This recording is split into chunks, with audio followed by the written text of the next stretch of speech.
everybody here and there, up and down, left and right. Thanks for joining us for our Filmocracy podcast.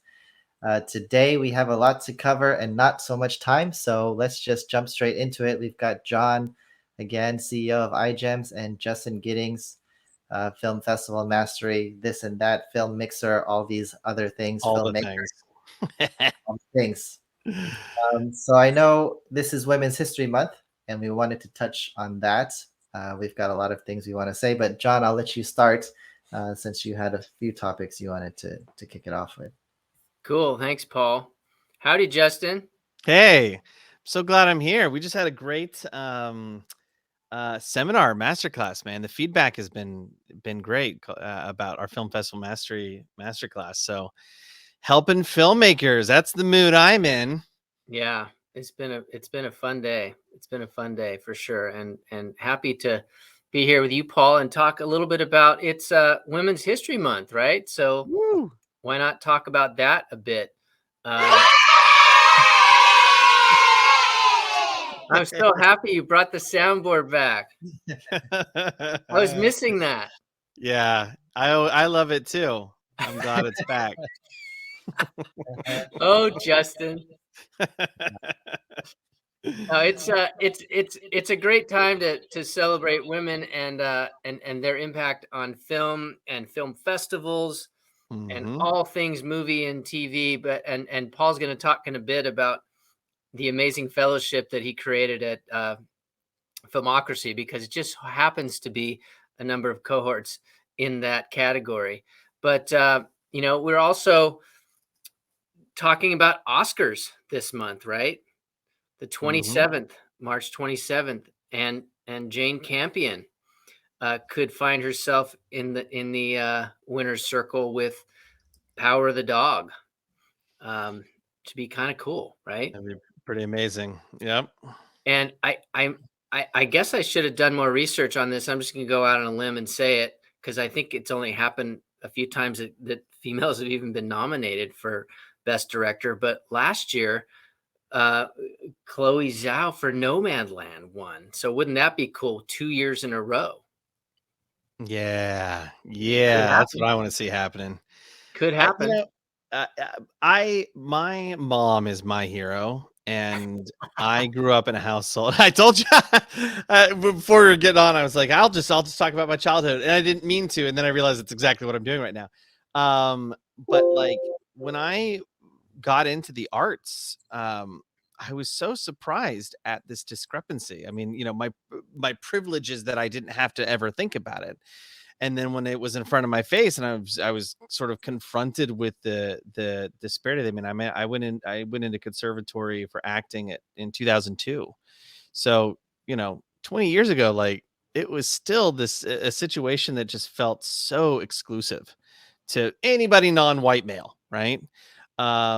And it was always just really confusing to me, because all of my idols and heroes in my life are I don't even like saying strong women, because it almost implies that somehow they need that moniker to have the authority to be in the space. It's like, no, just I had a lot of heroes that are women. And so to discover that, like, I heard the other day, like literally the other day, somebody said there's like this stereotype that gets thrown around that, like, women aren't funny. I was like, women are funny? What the hell are you talking about? Have you met list billions of women that are freaking hilarious and like ran SNL during the funniest times and are the most paid entertainment? It's like, who comes up with this shit? So I'm just here to express a little bit of indignant outrage, actually, that these conversations have had to happen. And at the same time, I'm so glad, of course, that they are happening and that we're seeing more and more representation in the space, and women finally get the celebration that they are absolutely due. Because when you look at the statistical representation in the industry, statistical representation in awards, in no way is it actually reflective of the amount of contribution and talent and creative energy that comes from, I don't know, the other half of the population of the universe. Like, why are we cutting ourselves off from all these stories? I'm mad. I'm sorry. I gotta agree. I don't know where I'm going with this rant, but it feels very Alex Jonesy right now. Let's talk about the statistics, because I think since like 2016, 15-ish, there's been a big bump. But since that point, it seems to have stalled. So I've got some stats here. Mm.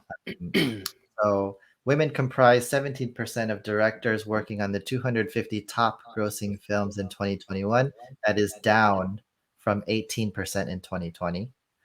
But that is up from 16% before that. So we're kind of hovering around that range. And we also have some other stats here, like there's more women working as executive producers and producers, but still, that's only about 23%. And it still very much is this boys' club, it seems. Mm. And we have more recognition for their talent. We're finding, Oscar winners and that type of thing, but we just need more.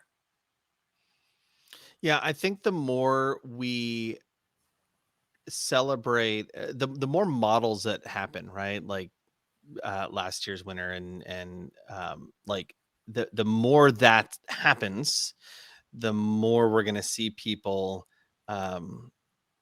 view that as a viable thing. I mean, in other words, like as a career choice. Like if I was 10 years ago or 20 years ago, when I entered college, if I was a young female director, I'd be pretty damn discouraged knowing that not only am I competing against this incredibly challenging industry, but like for a tiny fraction of the slots, would be really, really discouraging. And at least I feel like in the last few years, the narrative is changing, and hopefully the statistics are going to catch up to that narrative.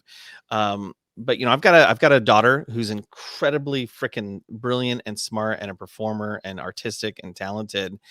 And like, I'm so thankful that there are movies like Encanto, where it's like she can see little Penelope, little Penny Claire. And well, now I'm thinking about her and I lost my, oh yeah.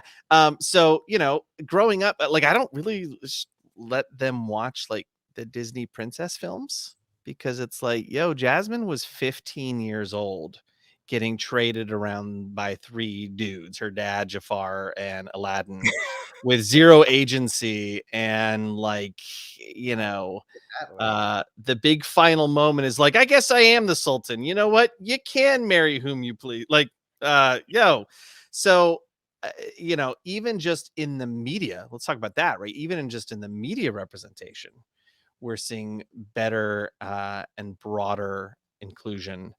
There was a funny thing. I told you guys, I'm ready to talk today.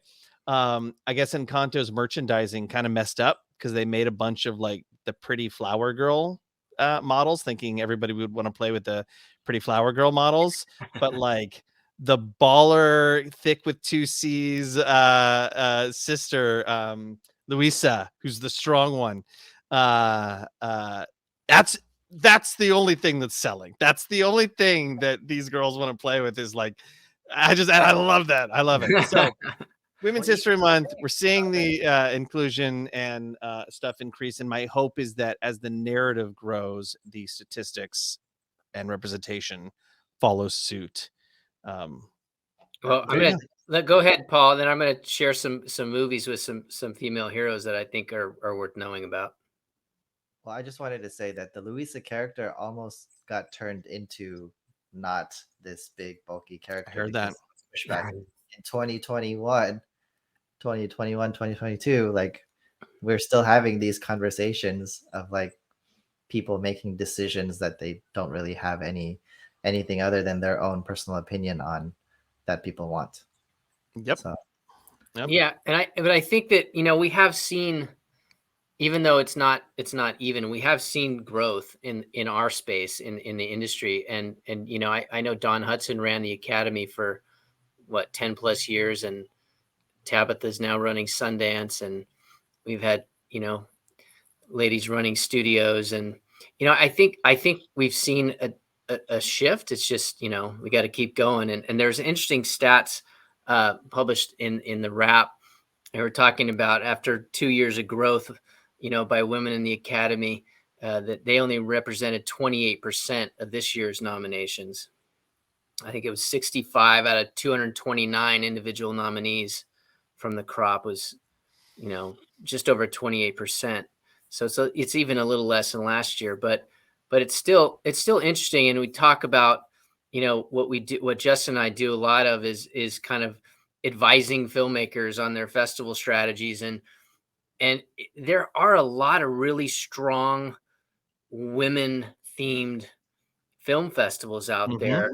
I know kind of near the top, you've got Bentonville, which is of course started by Gina Davis, and she's got her whole, impact around women. But there's tons of them. There's some in Berlin Feminist Film Week, Black Women Film Network, Black Women Cinema Week. I mean, there's tons. But Paul, I would love it. I'll jump into some movies later, but I would love it if you could share a little bit more about the fellowship, because there happens to be a pretty nice female theme there. Yeah, what we found from hosting all these film festivals is that most of them are very underfunded and understaffed and undersupported. So we started the fellowship, which focuses on a specific group of type of festivals. And for this one, we decided to do female-centric film festivals. So we got 9 from all around the world. We have African Women Mobile International Film Festival. We have Melbourne Women in Film Festival. We have Women's Voices Now. We have Topaz Film Festival in Dallas. So really trying to help them grow, because a lot of film festivals, in fact, come from people who don't necessarily have the background or credentials to do that sort of thing, but they just want to support a specific group of people. So they have the passion, but they don't have the tools. And so by giving them financial resources, education, they're really able to elevate their programs. And the bigger that they get, the more attention they can bring to the female filmmakers that they program for their festivals. And overall, it's just, we're really enjoying this. This is the first one that we've done, and the feedback has been incredible.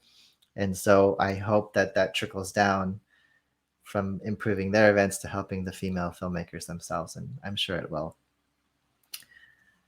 Isn't one of the festivals in the fellowship cohort? Is it Women's Voices Now that's taking place now? Yeah, they're available on Filmocracy for this whole month, and then they have some virtual programming like Q&A panel type stuff on the 24th, I believe. So people can find out more information at filmocracy.com, and there's links in there that they can share more about that. There's also a Women in Film panel at the Santa Barbara Film Festival that takes place this weekend. Actually starts this week, so you should check that out. And I thought it might be fun, for a lot of us that are film aficionados that have been, in this game a while. We know about the Norma Rays and The Color Purple. But of course, Aaron Brockovich was a huge hit. iGEMS is going to do a celebrating Women's History Month collection. We're going to have 22 films for 2022. Just a few standouts: The Farewell, Lady Bird, Juno.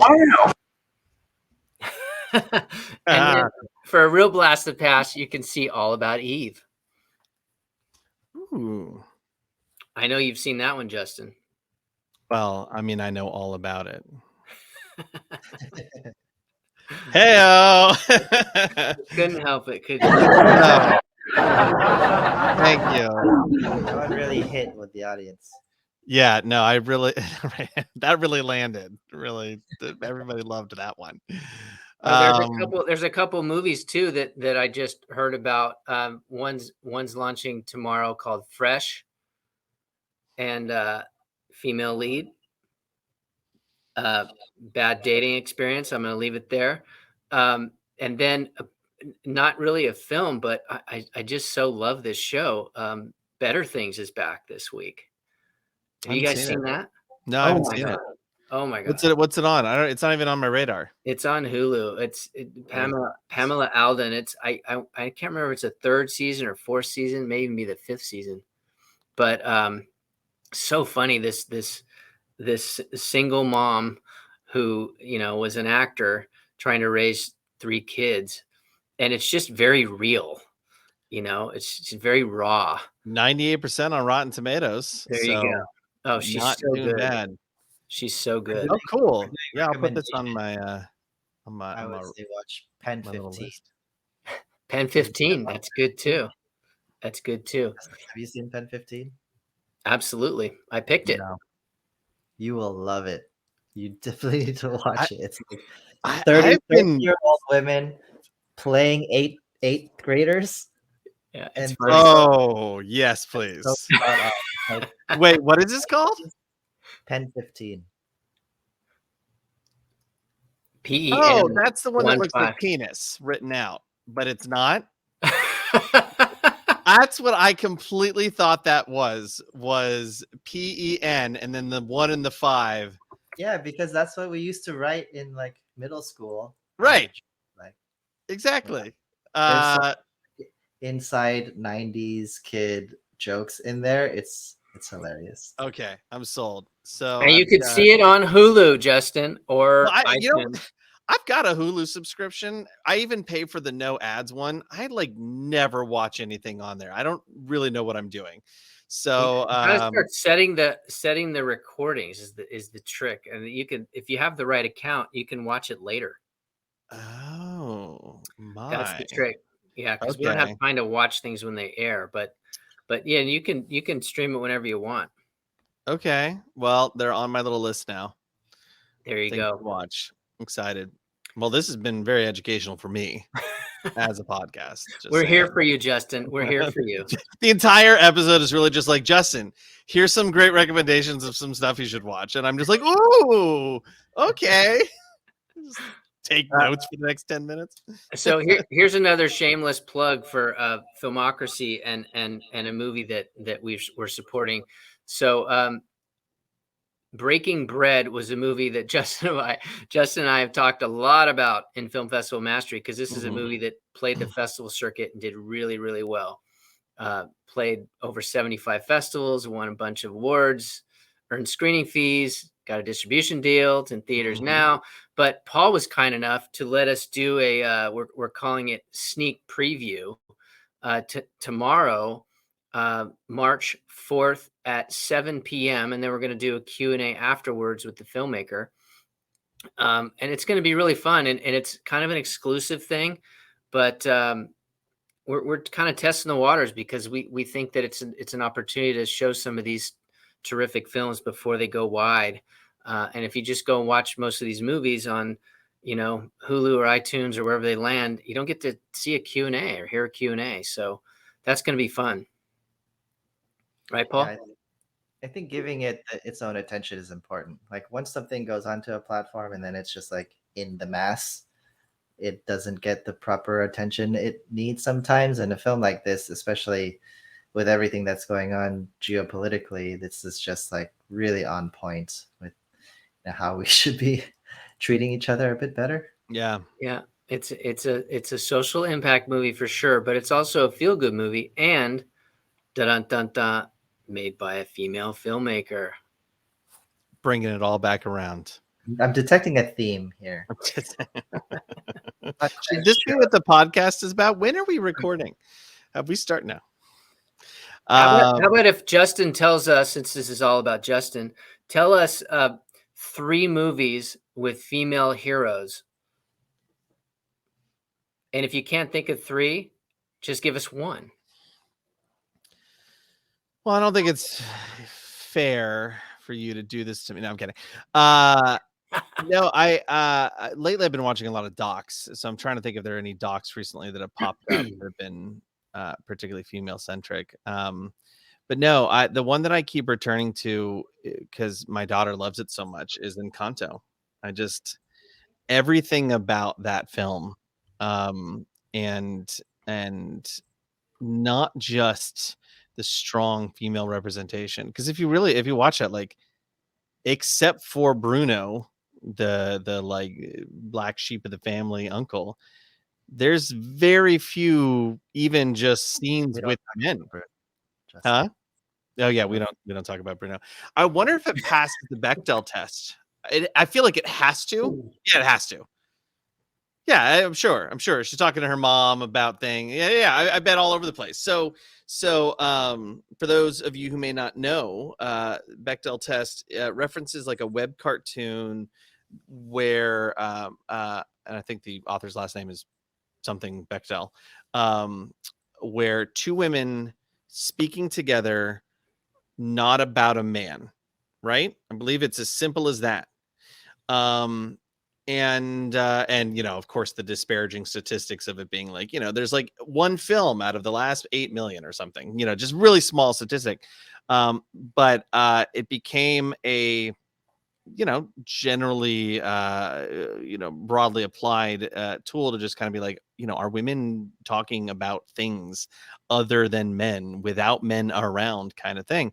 And yeah, I definitely, Encanto is going to pass that with flying colors. But even just like how the characters look. And Paul, you were talking about that. I had read that too, which was that like there was a lot of pushback by the artists to represent these characters the way they ended up being represented. And then again, the marketing team was like, well, I'm sure though everyone's just going to buy the Barbie doll. And it's like, nope, kids, it's okay. Again, rant. Here we go. So, I watch, screen a lot of the media that comes in for my kids. I got a 4-year-old daughter and a 6-year-old son. And for both of them, I'm trying to like teach them these things.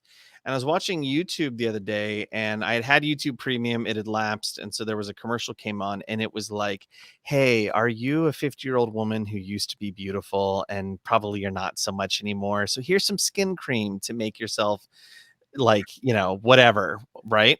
And I turn off the TV and I sit down with my daughter and it's like, we're going to break this down right now. And I tried to do it age appropriate, but, I kind of had the thought, which was that like, at least for my kids, and I think this is a trend, a lot of times they're watching streaming services and they're not getting commercials. So they're not getting sort of the cultural indoctrination that I never really thought about until I'm watching a commercial for the first time in a long time in front of my daughter and being like, oh, way to go, TV, to tell my kid she's got an expiration date based off of literally, it was like I used to be a cover girl and now I am again. I mean, it was yuck. Where the hell was I going with this other than just the expression of rage? So I wonder, basically, my son too. Like my son wants to get the Encanto dress because he thinks the dress is cool, and so like they'll play Raya and the Last Dragon. That was another one, because clearly I'm watching kids movies, right? Where it's like female dragon, female badass saves the world lead. And so like my son is like, well, I want to be Raya. I want to wear the necklace. I want to have the Encanto dress. And it's just, again, my hope is that without commercials and with better representation in media, I feel super lucky and blessed that my kids are growing up pretty insulated from these narratives. And then they'll listen to audiobooks like Ramona and Beezus from 20 or 30 years ago, and you'll hear the cultural baked in narratives about boys versus girls and how boys are this and girls are like this. And if you want a boy to give you attention, just pinch him. And my son now, even I can hear him say to my daughter, Penny, this was made a long time ago. We don't believe this anymore. And I'm like, go, son, be an ally. And then, of course, all this being said, my daughter somehow is like just wants pink sparkly shoes and dresses. And we fight every morning because she wants to wear pink sparkly dresses. And I'm like, how did you even get in? Okay, cool. Yeah, wear it. I don't care. So, yeah, what was the question? Okay, you answered it about 20 minutes ago. Excellent. Glad I could be of service. I just want to add one thing. Paul, tell us a couple of your faves.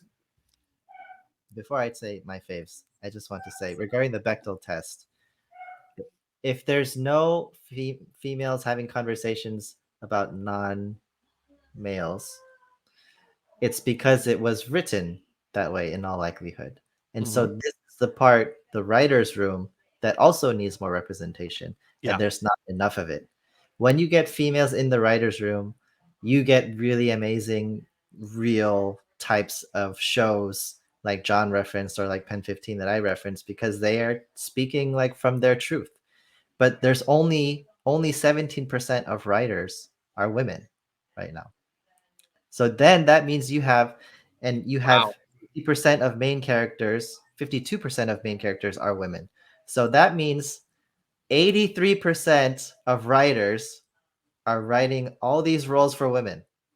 The men are writing roles for women Constantly. Wow. And so that's why you get some cringeworthy things sometimes, or you just have them not talk about anything that they would normally talk about themselves. And that's why, projects like Encanto are so amazing, because they really, hit the nail on the head in terms of giving representation. Yeah, and Amy Poehler just did Lucy and Desi. Ooh. Documentary that's coming out today, and obviously Being Ricardo's is getting some attention with Nicole Kidman. So there's some more women rocking it there. I want to hear a couple of your picks though, Paul. Like movies with strong female leads. I'm gonna do it slightly different, and I'm gonna pick a stand-up.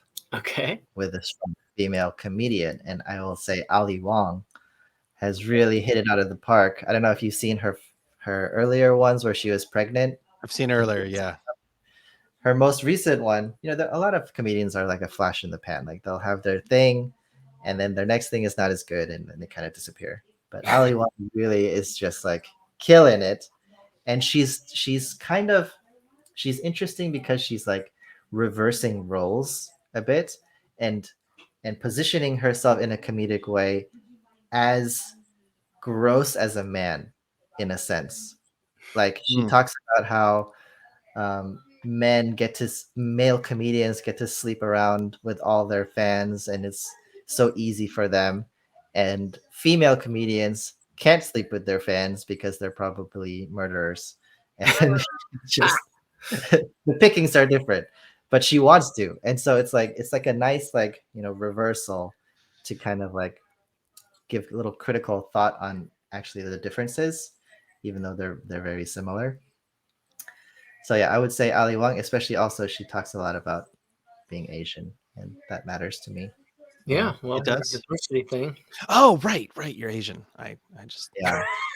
It's a bright light in this room. I try to lighten it up a bit. Oh yeah, I dipped my toe in the water. I'm gonna remove the toe from the water and step back from the edge before. Bazinga! Yeah. All right, so I'm gonna give you 3 of my favorites, since you asked. I did. John, what are 3 of your favorites? You're gonna hear it anyway, right? So I'm gonna kind of start with way back, because I'm a huge fan of All About Eve. I think that's just an amazing movie, and the performances are outstanding. And then I'm gonna skip forward to Aaron Brockovich, because I'm a huge Soderbergh fan, and I think Julia killed it, and just killed great. it. Yeah, just great movie all the way around. Good message, good performances. Just it's just great. And then just more on the indie side, I really like Juno. Yeah, great movie, and that animated title sequence just sticks with me too. I love what they did with that. Yeah. I love Juno. Juno was one of my earliest I didn't grow up with a lot of exposure to media and movies. It kind of came from a conservative background, and although my parents weren't particularly like that, it was just culturally, what got watched, right, was pretty tame, and not outside of the box very much. But I remember Juno being one of the first times I was like, oh, you can make a movie like that? Okay, that's cool. I'm into that. So yeah, no, that's great. Thank you, John, for sharing your 3 things. That was very interesting. Thank you, John. Oh, now it sounds mean. Paul made it mean. I meant it. I'm just exuberant. Paul's not a good person. You got to give me a good sound effect now, Paul, to make up for it. Yeah, do it. Go. I'm just gonna click the. You can't touch this. You can't touch this. Great. Advertising. Oh, we're about to get licensing. Okay. Whew, that was close. Got that just in time. All right, Paul, go ahead and do your thing and wrap us out of here, because I think people got to get on with their lives. But it's been fun celebrating women and Women's History Month with you two gents. Amen. Yeah, pleasure as always. And thank you to our live audience. I know you're there listening intently, so we hope you join us every 2 weeks. We'll do this over and over again, and we will improve as hosts and talk about more and more interesting things that are deeply personal to Justin. So great. That's the end of it. Awesome. Thanks. Thank you all.